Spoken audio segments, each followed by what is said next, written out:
welcome Simon Billenness for our, series for Rohingya Remembrance Genocide for 25th of August. So thank you for taking your time out, speaking up, for Rohingya genocide. So first of all, can you tell us about yourself? I mean, how you get interested into Rohingya, minority issues, and can you tell us a bit about yourself to our audience?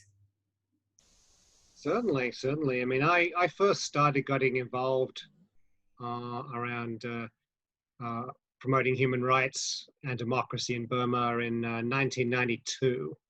Oh, Uh, so I've been working on this for over 25 years now. And why I used to work for a socially responsible investment firm, and one of the first things I did was I organized shareholders in companies that were doing business in Burma, yeah. and I organized those shareholders to put pressure on those companies to pull out of Burma. So that's kind of where I started. I see. So you mean to say you have been to Burma and you lived there? Is it what you mean to say? I've only visited Burma twice. In 2008, I was in Burma for a couple of hours because Okay. I was in Mae Sot, Thailand, Yep. and so I went over the border into Myawaddy, Okay.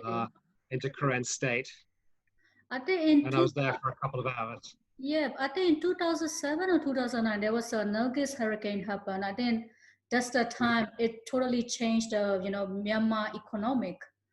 Um, That's right. That's yeah, right. That was and after. That was a year after Hurricane Nargis. That's yes, correct. yeah, because I think even I was that time I was only high school kid, and Hmm. nobody informed the citizen about this hurricane. Hmm. And luckily for somehow we heard this hurricane because of Indian news channel, because this hurricane, is being spotted by Indian government. So that's how, some people who are, rich people, they found out because they got satellite and they watch this Indian news or English news. But people who are, poor, like middle class, poor class, they don't know about this Nargis hurricane coming. I think thousands of people die and the government didn't tell the correct figure yet. And That's right. and also even a global climate change a lot as well because so many trees got destroyed and so many farms got destroyed. And I think that time US and other country try to come in to help, but Burmese Hmm. doesn't allow. That's And right. yeah, and at that time we had some international information saying that people who are in need of help, they don't get help. They don't get enough, food supplies. That's And right. yeah, so I think this is the time. I think after that, a lot of problem happen with minorities. Yeah, and also this was when, you know, almost during the devastation of Hurricane Nargis, that's when the Burmese military, held an election to ratify their new constitution, and claimed that 99% of people voted in favor of this constitution that the military wrote, which still governs Burma today. Well, there are so many inside story, but I couldn't tell because I knew it because my father was, a successful businessman, and Hmm. he used to be best friend with so many high rank business people, even including military people. So Hmm. so there are so many conspiracy going on, how new military government come over, took over, how they started attacking on leading businessmen from Rohingya and also other minority tribes. So as you work for, get into this kind of, Rohingya international campaign, like for me, I just found out because, you in the Facebook. So what your campaign normally focus on, and how you make aware of the Rohingya problems going on? Yeah, I mean, we at the International Campaign to the Rohingya, our job is to um, make it easy for Rohingya and friends of the Rohingya to take effective action to support the Rohingya.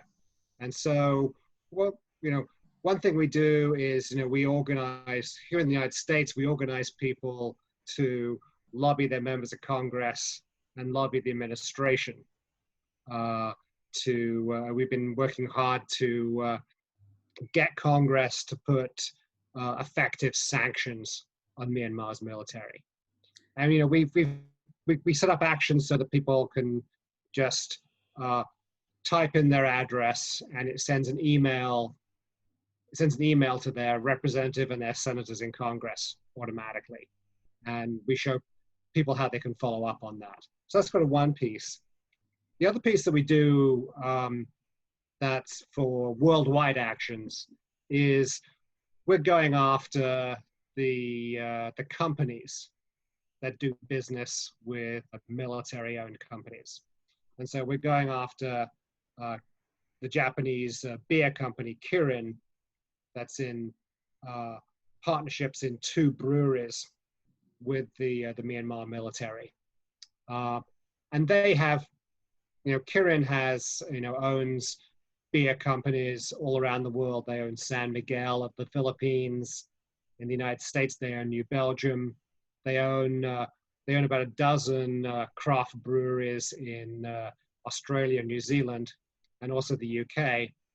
And we've organized a worldwide consumer boycott of Kirin, not just of their flagship beer, Kirin Ichiban beer, but all of the other brands that they own. Again, to put pressure on them to stop doing business with the Myanmar military. I And see. so that's kind of one of the, there's a couple of our campaigns. And another campaign that we do a lot of work on is we've been putting a lot of pressure on Facebook. Yeah. To press Facebook to remove all hate speech and remove all Myanmar military accounts from their platform in Burma. So, these are a number of campaigns that we do, and we make it very easy for people. We have online petitions, and when people sign these petitions, they get an email showing other steps that they can take.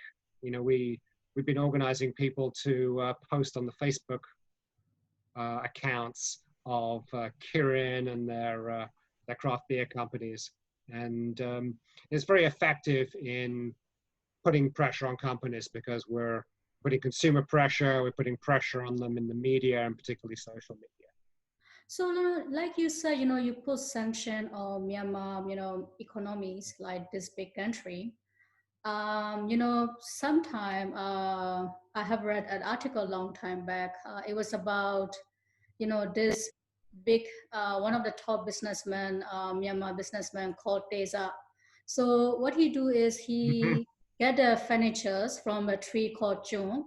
So whenever US puts sanction, they cannot sell these natural resources in a market price because US put them on sanction. So what they do is they sell it to China, and China bought Mm-hmm. them in very cheap price, and Right. and then China sell in international market like 2 times or 3 times more. So when I look at this situation, like in my view, I think if if Burmese military gonna not support minority, if they do exploit natural resources like that, I think they are also making the losses, because at the end, I think China will get more profit over buying the Burmese natural resources. They buy like 4 times or 3 times cheaper from Burma, and where they sell it in international market in higher price. So, I think in that way, only Burma gonna make loss. I mean, whereas, China will make more profit. Well, I think that the key thing here is denying the military the money that it gets from from its investments and from international trade. And yeah, I mean, for instance, the Burmese military is heavily involved in the mining and trading of gems from Burma, Yeah, jade and rubies. exactly. And it's been, and in the past, we've had very effective campaigns that have pressed the big jewelry companies not to buy, what we're calling now genocide gems Yes. from the profit the Myanmar military. Um, and and as we through our campaigns and our consumer boycotts have pressed jewelers to stop buying these gems, it in turn builds the political momentum for governments uh, to actually ban the import of these gems. That's what the United States did uh, in 2003 and 2008. They barred the import of gems from Burma because the Burmese military dominated that trade. And so, yes, they could still sell those gems to markets in China and Thailand, but the military got a lot less money Yes. because of that. Yeah, So, and so that was very effective. I mean, you know, the key thing to notice I've noticed in Myanmar history, going back the 25 years I've worked on this, is that when the Burmese military are under sanction, their behavior improves. oh, okay. When sanctions are taken off them, their behavior gets worse.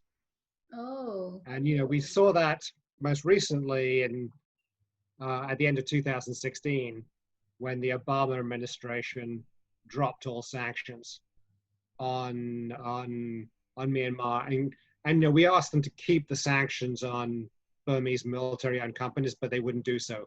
They even dropped the sanctions against Burmese military-owned companies. That was at the end of 2016.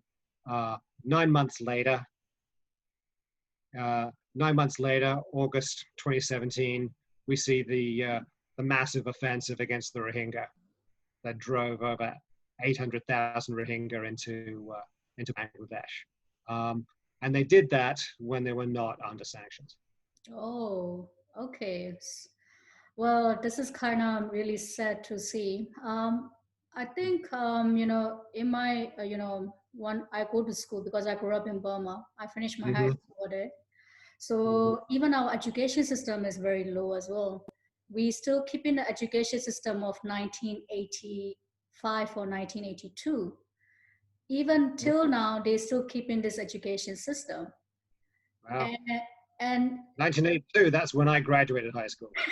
so So like for me, I'm fortunate to go to good school like British Council, ILBC, or this kind of school because my parents were kind of wealthy enough. But for people like who are not able to afford, they got this kind of very low system education system. I think it's hard for them to know what's going on all over the world, and and also in our history book. The officially 8 tribes described as only 8 tribes, but we have got Mm. more than 8 tribes. We have got so many because it's next to Malaysia, China, Thailand, Nepal. We got so many more than 8 tribes. So most of the time, I have heard some of my school teacher, they are Shan Chinese Burmese, but they cannot go to medicine school because they only have FRC card, which is like a green card. But they born over Right. there, they study over there, but they couldn't go to medicine school because of, because they are being shunned, Chinese Burmese. So I think it's, kind of very sad to see, how, the government is, I mean, discriminating their own public, and it's kind of making the education system low. I think it's like very going to be hard for the people who live inside the country, so because they cannot see what's going on, they cannot be advanced their life, they cannot be able to keep up with international. Because when I came to Australia, then I found out what is the research, what is references. plagiarism. And in Burma, it's just like totally, it's just, study by heart, that's it. Right. Right. Yeah, so it is over the time, it's kind of lower your creative thinking and creative way if you compare with international, studies education system.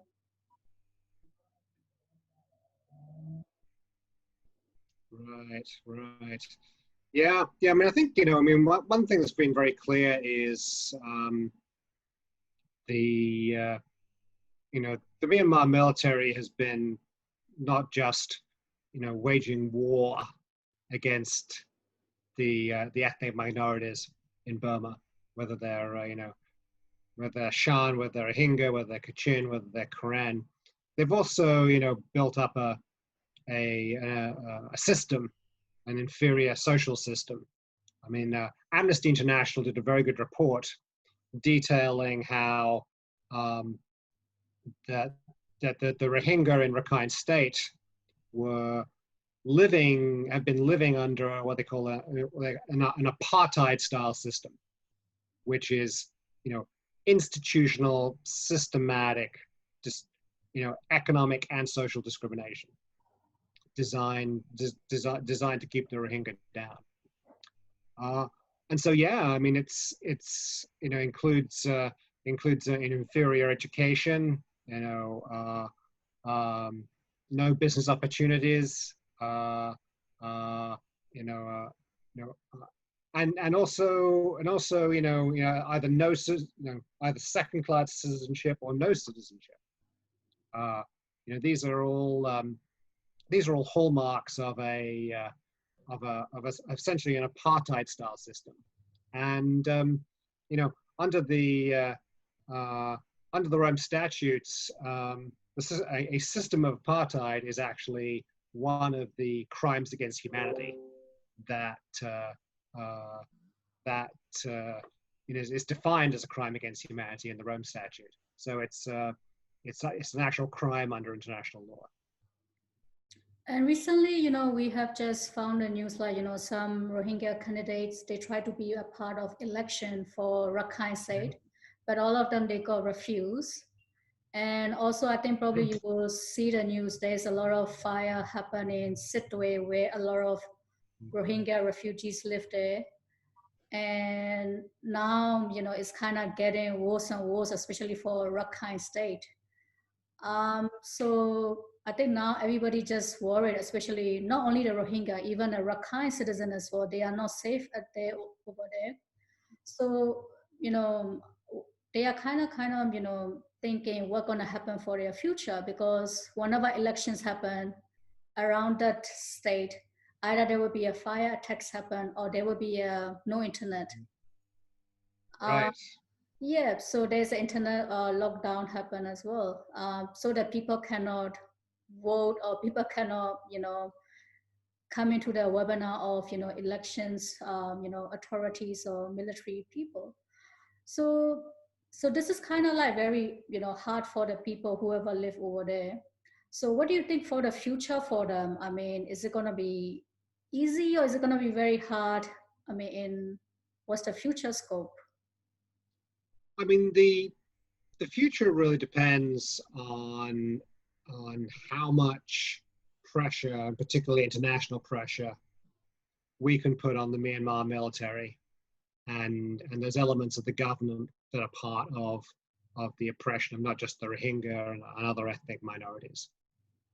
And so, I mean, you talk to Rohingya in the refugee camps in Bangladesh, and none of them want to return to Myanmar until they know that they're safe, that they'll have their citizenship restored, and they have their legal rights restored, and that they'll be able to return to their old towns and old villages and their old homes and their old businesses.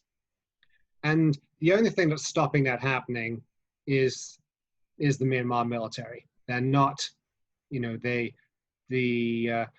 soldiers and the officers that carried out the attacks on the Rohingya in 3 years ago in August 2017. um, they're out free. I mean, they imprisoned journalists who exposed the killings of Rohingya. They imprisoned those journalists for longer than they imprisoned the soldiers who carried out those attacks. And so, you know, the Myanmar military is not held accountable inside Burma by the Myanmar government, and that's why, you know, well, that's why uh, they've been taken to the International Court of Justice on charges of genocide, because the only courts who will take action are those courts that are outside the country.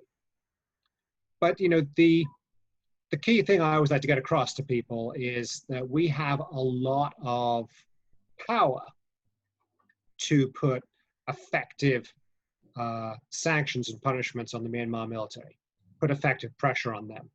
And it's by lobbying our governments to put sanctions on the Myanmar military. And it's also by imposing our own citizen sanctions, our own campaigns that go after the Burmese military's business interests. And so, you know, this is what we do at the International Campaign for Rohingya, is that you know, we provide these campaigns that have been, you know, already in the past have been effective in pressing Western Union to drop the military-owned Myawaddy Bank as one of its agents in Burma. You know, we did that. That was citizen sanctions that did that. It was consumer pressure, media pressure, and I even organized shareholders in Western Union to put pressure on the company as well. And so, you know, we have the power, you know, every day, every week, every day, to put our own pressure, our own citizen sanctions on the Myanmar military by pressing these companies to stop buying and doing business with the Burmese military. And this is how we build the political momentum, as we've done in the past, to get governments to enact sanctions. You know, every time the U.S. put sanctions on Myanmar in the past, it has been after numerous successful campaigns that we've waged to get companies to stop doing business in Myanmar with the Myanmar military. And we as citizens working together, you know, we're the leaders in this, and the governments follow our actions and our campaigns. And so that's you know, the message I want to get across to people is that, you know, you can just pick up your phone. You can just pick up your phone, sign a petition, go on the Facebook pages of these target companies and put protests on their Facebook pages and their LinkedIn pages. You can ask your friends and family to do the same thing. And by doing this, you know, at the International Campaign for the Rohingya, we've now built up an email list of 13,500 people. Wow. You know, our petition to Kirin has nearly 10,000 people signed on to that. And every week I send out an action that people can take. And this is how we build the movement that will hold the Myanmar military accountable and will be, you know, effective again in getting the Burmese military, you know, out of government, out of the economy, into the barracks under civilian control. So, like you mentioned about the petitions that you have arranged, for example, like if any Rohingya who are living overseas, like Malaysia or Australia or Canada or US or whoever all over the world, even in Saudi. So if they are interested to sign that petition, so where they can find these petitions, can you guide them? Certainly. They can go straight to our website, which is rohingyacampaign.org. And on our website, there's actions you can take. Um, and and whenever you sign up to a petition and you put your email address on it, then we will send you weekly updates to your email address of actions you can take. And it's really as simple as that. So it's as simple as going to our website, which is rohingyacampaign.org. And that's the website of us, the International Campaign for Rohingya. Also, we have an active Facebook page, and we post actions every several times a week of things that people can do and news items. And these are all ways that people can quickly sign up, get involved, and be part of this growing movement of people that can put effective pressure on the Myanmar military. What is your Facebook page name? International Campaign for the Rohingya. Okay, I will translate in Rohingya to the audiences. So onara hita Facebook page may go to his Facebook page and onara sign koro. So hinela gorele Myanmar military government be बहुत ही effective hobo. So to get justice for all our community. Okay. So one more thing is, Simon, like, you've been doing this campaign for how many years? Since 1992. So we're talking 28 years now. Wow. And Yeah. what make you get interest, I mean, in the Rohingya minority? I mean, have how you get passionate into this kind of campaign? Well, my background is in human rights and corporate accountability. I focus on making sure that companies are not complicit in abuses of people's human rights. And so I've been involved in a broad number of campaigns and issues, Burma being one. But it's the one that's I think always closest to my heart, and has been for the last 28 years. I mean, I've also worked with communities in Ecuador, battling the oil company Chevron to clean up the oil pollution in their communities. I've also worked on behalf of sweatshop workers, in Bangladesh, in Honduras, and I've also worked on a lot of issues around China as well, and also Nigeria, and so this is what I do. My what I've done in the last 28 years is basically show people the tools that they have to take action, as a citizen, as a consumer, in the media, and particularly in social media, that I show people how much power they have to take effective action on any issue and any cause that they care about. And so, I work with, as I work with a lot of other groups, I've just done a lot of work on climate change as well. And I think that's very important. But right now, I'm very much focused on Myanmar, particularly on the Rohingya, but also we're also developing, in coalition with a lot of other organizations, a broader campaign called No Business with Genocide. Wow. Which again is to put pressure on companies not to do business with governments engaged in genocide or crimes against humanity. And so as part of that work has been our pressure on the Myanmar military and its business interests, but also starting to work with groups who are putting pressure on companies that are complicit in the repression of the Uyghurs in China. These are tools that work for any issue, any cause, and I basically spend my life showing people how they can take effective action.